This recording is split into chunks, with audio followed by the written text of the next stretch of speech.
L'université Omar Bongo, la première fabrique de matières grises au Gabon, est passée en 50 ans d'existence de temple du savoir en véritable mouroir. Qui pourrait répondre? Aujourd'hui, cette université n'est que l'ombre d'elle-même, en témoigne le président du SNEC, Syndicat national des enseignants-chercheurs. Dans une déclaration faite à la presse, il n'a pas caché cette frustration, celle de voir cet édifice perdre au fil des années ses lettres de noblesse. Il a par ailleurs affirmé que cette université, censée accueillir près de 8000 étudiants, a vu son effectif quintuplé. Aujourd'hui, on parle de près de 40 000 inscrits.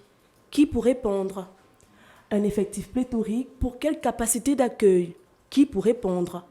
À côté de cela s'ajoute la question de l'entretien des bâtiments, devenus de véritables tombeaux à ciel ouvert.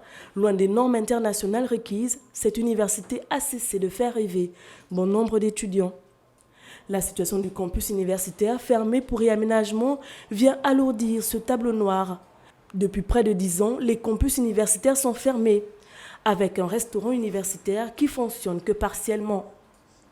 À côté de ces problèmes d'infrastructure, il y a la question des enseignants qui peinent à instruire du fait du manque de commodité et de valorisation. Aujourd'hui, les docteurs et autres chercheurs peinent à soigner les maux et publier leurs travaux. Quand est-ce que cela va changer? Qui pourrait répondre? Combien d'argent a été sorti pour ces aménagements? Qu'est-ce qui a été fait? À combien se lève la facture des travaux réalisés? Combien reste-t-il dans la caisse? Quelle durée des travaux? À quand la livraison? Qui pourrait répondre? Autant de questions qui nécessitent une enquête minutieuse. Les problèmes de l'UOB sont les mêmes rencontrés par les enseignants de l'USTM. Qui pourrait répondre?